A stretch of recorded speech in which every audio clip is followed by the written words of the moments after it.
और ब्रेक के बाद एक बार फिर से स्वागत है आपका। बिहार विधानमंडल के मॉनसून सत्र को लेकर सुरक्षा के कड़े इंतजाम किए गए हैं। 24 जुलाई की शाम तक विधानसभा और आसपास के क्षेत्र में निषेधाज्ञा लागू की गई है। इस दौरान 5 या उससे अधिक लोगों के एकत्र होने, धरना प्रदर्शन, रैली और आंदोलन पर प्रतिबंध लगाए गए हैं।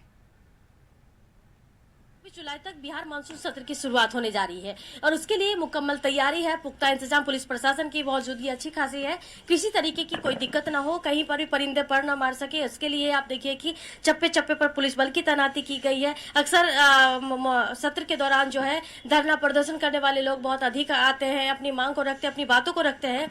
उसके लिए एहतियात के मद्देनजर जो है परिसर के अंदर और परिसर के बाहर जो है अच्छी खासी मौजूदगी वो पुलिसकर्मियों की देखी जा रही है। इसके साथ साथ आप देखिए कि सबसे अगर मुकम्मल तैयारी किन्हीं की हो रही है तो पटना नगर निगम की तरफ से हो रही है, क्योंकि मानसून सत्र में जल जमाव की स्थिति बहुत अधिक होती है और ऐसे में सबसे ज्वलंत मुद्दा ये हो जाता है।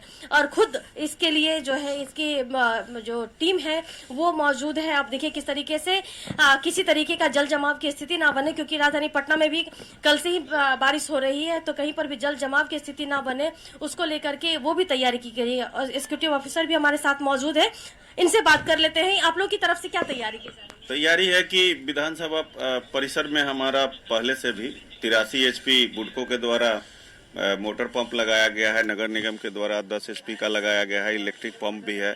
इसके अलावा संक्शन मशीन है, संक्शन कम जेटिंग मशीन भी है और सारे पदाधिकारी से लेकर के हमारे जितने स्टाफ है सब अलर्ट हैं कि भारी भी बारिश हो तो हम लोग पानी ना लगने दे विधानसभा में। ऐसा होता है कि मानसून सत्र के दौरान आप देखते होंगे कि जल जमाव की स्थिति बन जाती है, तो इस बार आप लोगों की कोशिश क्या होगी, क्योंकि ये 5 दिनों का जो समय होता है और इस दौरान अगर जल जमाव होता है तो एक मुद्दा ज्वलंत हो जाता है। नहीं, जल जमाव किसी भी परिस्थिति में नहीं हो, ये हमारे नगर आयुक्त सर का आदेश है और इस पे हम लोग काम भी कर रहे हैं और सारे लोग लगे हैं, अलर्ट हैं।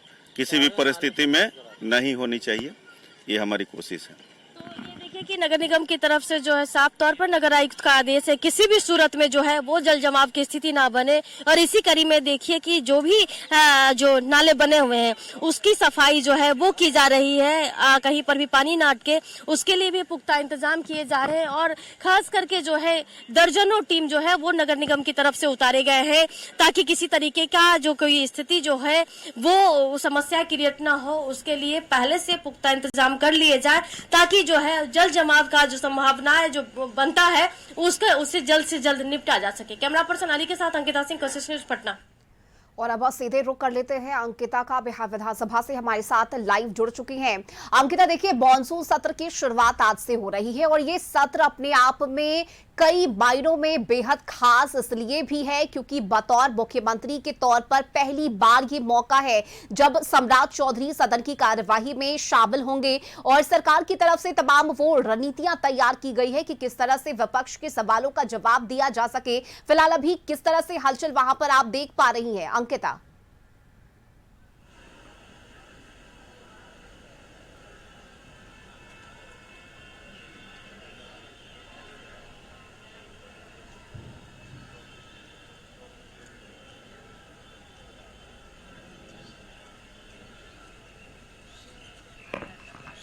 बिल्कुल, देखिए रश्मि, इस वक्त हमारी मौजूदगी बिहार विधानसभा में ही और सीएम सम्राट चौधरी के आने का वक्त हो चला है और ऐसे में देखिए एसएसपी, आईजी समेत जो तमाम बड़ी अधिकारी है उनका पहुंचना शुरू हो गया है, क्योंकि 10:30 बजे सीएम सम्राट चौधरी यहां आएंगे। उसके साथ ही बिहार विधान सभा और विधान परिषद दोनों में ही वो शामिल भी होंगे और ये तस्वीर साफ तौर पर देखिए कि पुख्ता इंतजाम जो है वो किए जा रहे हैं, चूंकि चप्पे चप्पे पर जो है वो उनकी इन लोगों की मौजूदगी है और ऐसे में आज कई सारे ऐसे जो मसले हैं उस पर वाद विवाद भी होने वाला है। इसके साथ ही बिहार जो सरकार सदन में बिहार निजी विश्वविद्यालय संशोधन समेत 13 विधेयक पेश करेगी, जिसमें पहले दिन यानी कि आज की बात करें तो वित्तीय वर्ष 27 का पहला अनुपूरक बजट जो है वो पेश होगा।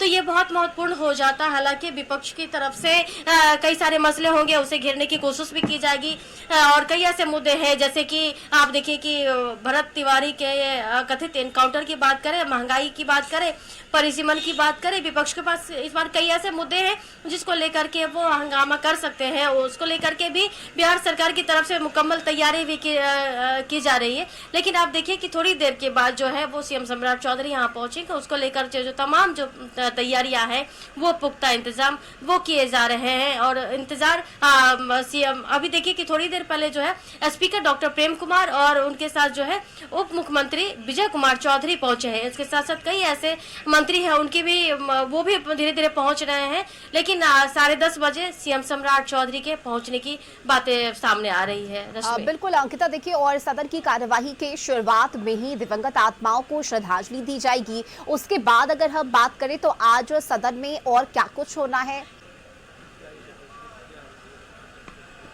बिल्कुल रश्मि, पहले दिन जो प्रोटोकॉल है जो हर बार होता है उसी तरीके जो दिवंगत आत्मा है उन्हें उनको श्रद्धांजलि दी जाती है।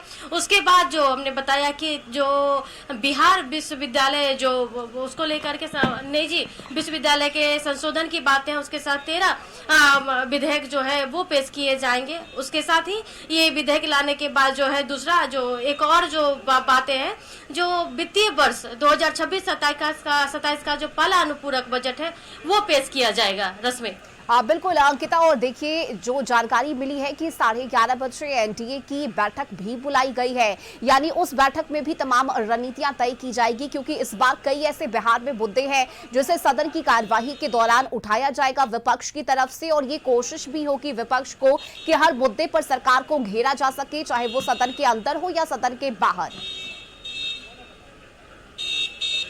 बिल्कुल रश्मि, आपने सही कहा। जिस तरीके से आज पहला दिन है और पहला दिन में जो कई सारी जो बातें, जो श्रद्धांजलि सभा है वो की जाती है, उसके साथ जो आज का जो मुद्दा है उस मुद्दे के साथ साथ जो है 10:30 बजे सीएम सम्राट चौधरी पहुंचेंगे और 11 बजे जो है बिहार विधानसभा और विधान परिषद में शामिल होंगे। 11:30 बजे की एनडीए की बैठक में उनके शामिल होने की बातें कही जा रही है। लेकिन 11:30 बजे से पहले जो ये तमाम जो काम है वो किए जाएंगे। रश्मि, बिल्कुल अंकिता, देखिए एक और चीज समझना महत्वपूर्ण हो जाता है, क्योंकि देखिए विधानसभा के सत्र के दौरान लगातार विपक्षी कई मुद्दों को लेकर प्रमुख नजर आते हैं और मुखर होकर अपनी बातों को भी रखते हैं। लेकिन देखिए सत्र के शुरू होने से पहले ही बयानबाजियां भी तेज हो गई है। खासकर नेता प्रतिपक्ष तेजस्वी यादव जिस तरह से इस वक्त पटना में मौजूद नहीं है, इसे लेकर भी एनडीए के नेता लगातार बयान दे रहे हैं और विपक्ष के नेता को घेरने की कोशिश कर रहे हैं। तो क्या ये मुद्दा भी आज सत्ता पक्ष की तरफ से सदन में उठाया जा सकता है?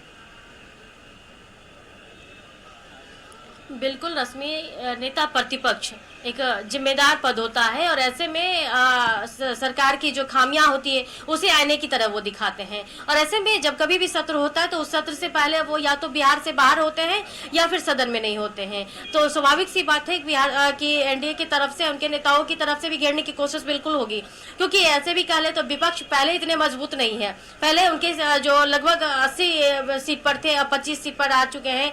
कुल मिलाकर के बात कर ले विपक्ष की तो वो लगभग 35 की संख्या में है। अपनी बातों को रखने के लिए नेता प्रतिपक्ष भी नहीं रहेंगे तो फिर यहाँ स्वाभाविक सी बात है कि एनडीए की तरफ से उस बातों को घेरा ही जाएगा।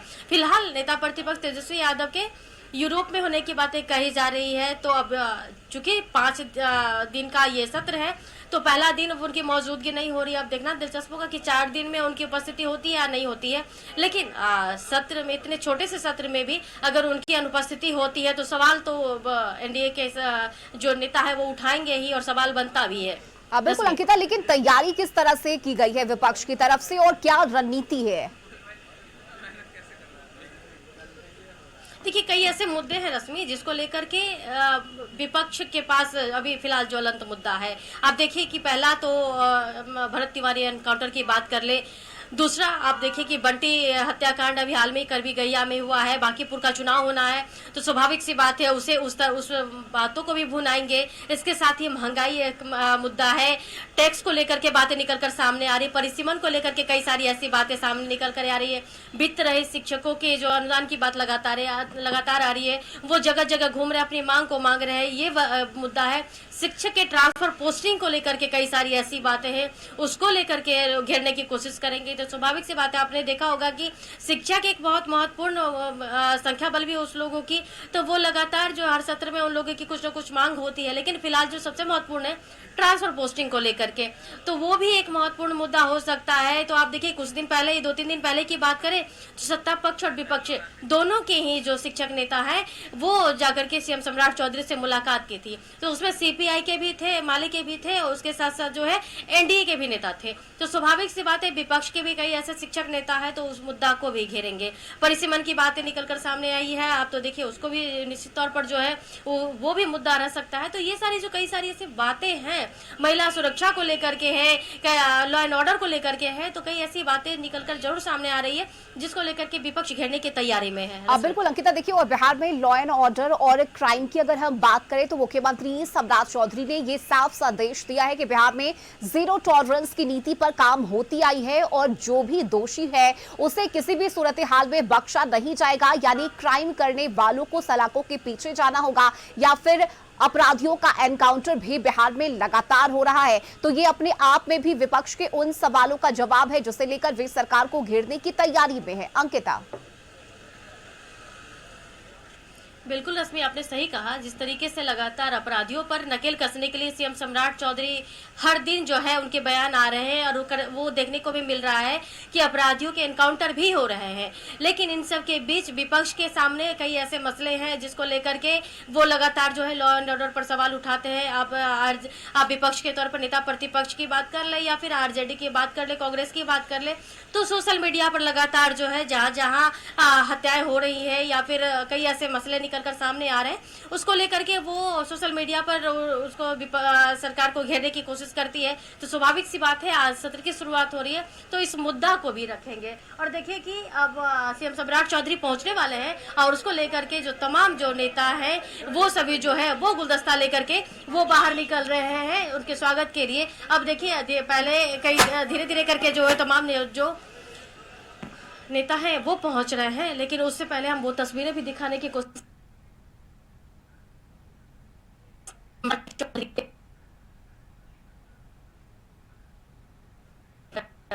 नेता है, मिनिस्टर हैं, वो सभी बुके लेकर के आप देखिए कि उनके स्वागत में खड़े हो रहे हैं। इसके साथ ही आप देखिए कि हालांकि विपक्ष की तरफ से फिलहाल अभी चलिए ठीक है, बिल्कुल अंकिता, हम आपके पास वापस आएंगे। फिलहाल बहुत शुक्रिया आपका इस जानकारी के लिए।